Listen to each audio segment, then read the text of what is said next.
back.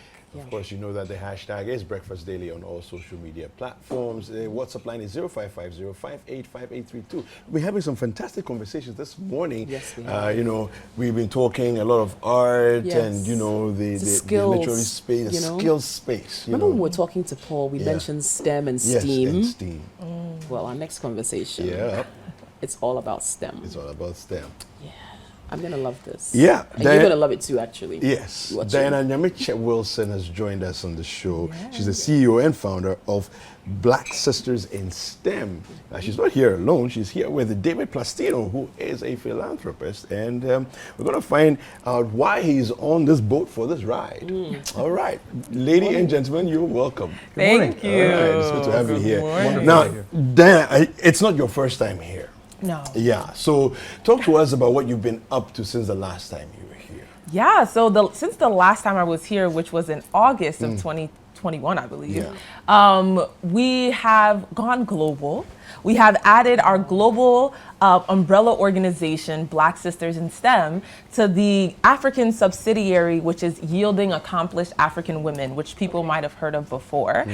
So we are now in 24 countries. Whoa. We have gone to the US, the UK, Canada, and we are still very much so invested in our homeland of Ghana and our fellow countries such as Nigeria, South Africa, Kenya, and the rest. Okay. So, for those who don't know about Black Sisters in STEM, yes. What's it all about? Absolutely. And so simply, we're building the largest talent marketplace of Black women going into STEM careers. So it doesn't matter if you're marketing, it doesn't matter if you're doing sociology, if you're doing writing. If you're interested in technology and business, we equip you with every skill you would need, soft skill and quantitative skill, to be able to be successful on a global scale. Fantastic. I love this. And you started this when?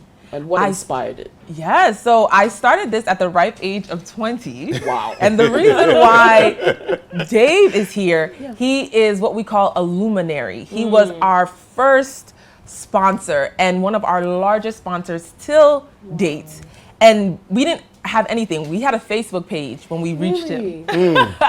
And he was the first sponsor of our 10 girls in 2018 in East Legon. Wow. And now we have over 8,000 girls. Wow. And he's been here for the entire ride. So. All right, so David, what was it that first caught your eye, and what's in it for you? Well, I had a long career, and then I retired, but In what? In finance. Okay. It was Wall Street type stuff. Okay.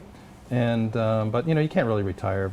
Go out to pasture and all that stuff. Yeah. So you look for something to maintain, fulfillment in your life. And obviously, I got to a point. God had blessed me with some financial security.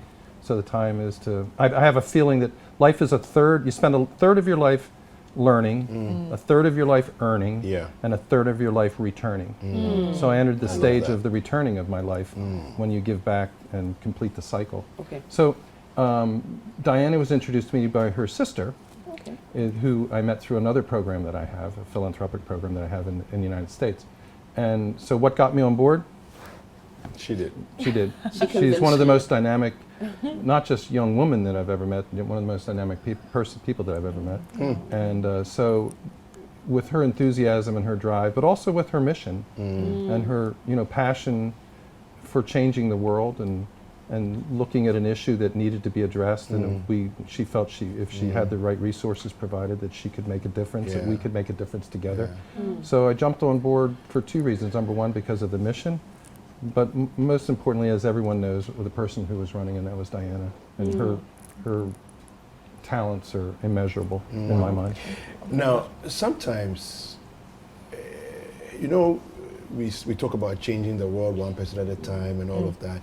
But sometimes when you look at 8 billion people, it's like, what difference can we really make? Great question.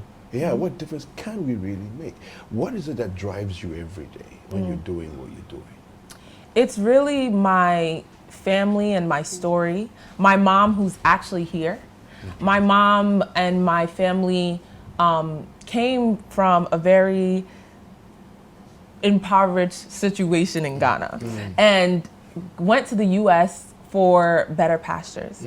And so I grew up with a single mom who gave her life for my siblings and I to have things that she never experienced. And seeing how brilliant my mom is, it always confused me why she wasn't a professor or, you know, this big woman. Yeah. And she sacrificed to be a nurse because she needed the money to sustain us. Yeah. And so I always looked at her story and the story of so many other women in my family. And I just noticed that they were so brilliant, but their brilliance was never really seen. And their brilliance was never pushed. And they didn't have the opportunity to manifest that brilliance because of lack of opportunity and resources. So I had both of those things, resources and opportunities. And I've been able to do at the age of 26 so much more than anyone in my family. I was earning the same amount as my mom at my first job when I was 21. Wow.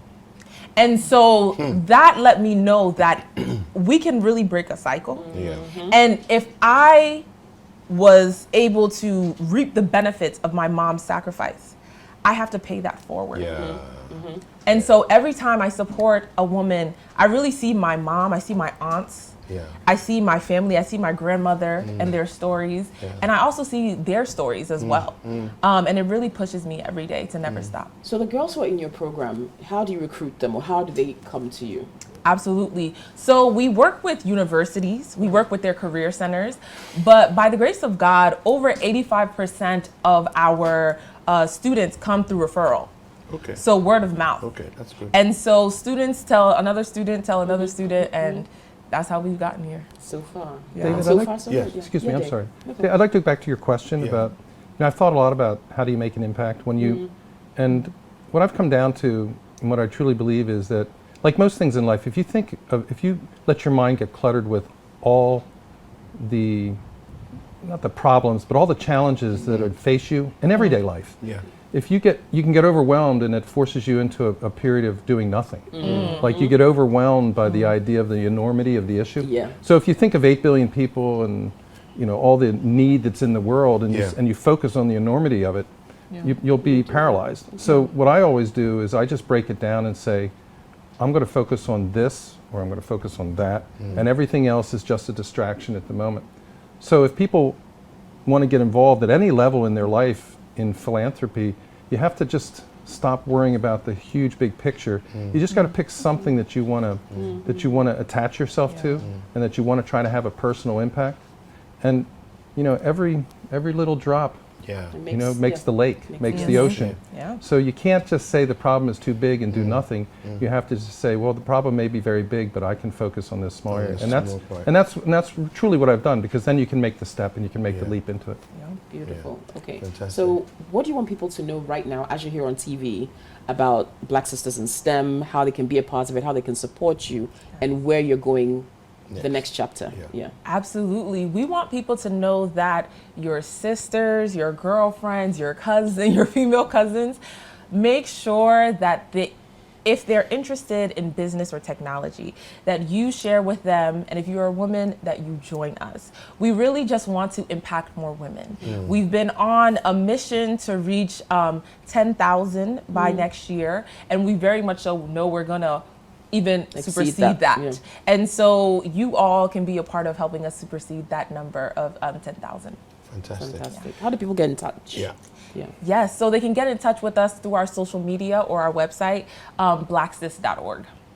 Blacksis.org. Yeah, SIS. Okay, and it's the same for the social media platforms? Yes, Black Sisters in STEM. So Facebook, Twitter, Instagram, Yes. you're there. And TikTok, LinkedIn. LinkedIn. And LinkedIn as well. And Super. last year, Yeah. we educated 600 young women in Africa, right? Yeah. Last year, and Wow.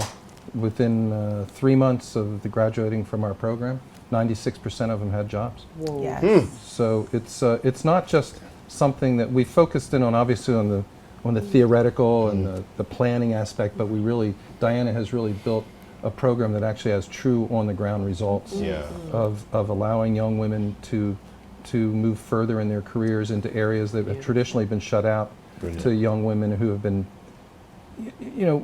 obviously every human being has their own issues, and Yeah. there's issues that are unique to men and unique to women, but historically young women have been challenged in entering the technology fields, you know, and been told all along that maybe they're not good enough, maybe they can't do it. And we want to break that cycle, and we've really, in our small way so far, we want to get a lot bigger. doing great. We have had success. So what Diana has built through her program and it does work. It really does work, and we're providing the opportunity for a lot of young women to actually change their lives and to break some of the cycles that are out there that are holding them back. Dave, this is your first time in Ghana, right? It is. It is. How are you loving it so far? I love it. I was just telling you before we got on board that I think back. the best smiles I've ever seen in my life are here in Ghana. And I've only been here for one day, but yesterday in the airport, yesterday in the airport, everybody was so nice to me and so helpful and with this big smile. And so far so good. And you know, I'm sure the rest of my week here is going to be It's fantastic. going to be great. And you'll come back, I'm sure. I absolutely will come back. Gonna If come back for a you longer invite time. me. Only if You're already invited. You're already invited. Thank Come you back. very much for joining us this morning. It's been Thank you so fantastic. much. David Plastino and Diana Nyamechenti Wilson. Yes. Beautiful. Wonderful name. All Yeah. right. Thank you. Let's take a look at the songs that made it to this week's City Countdown.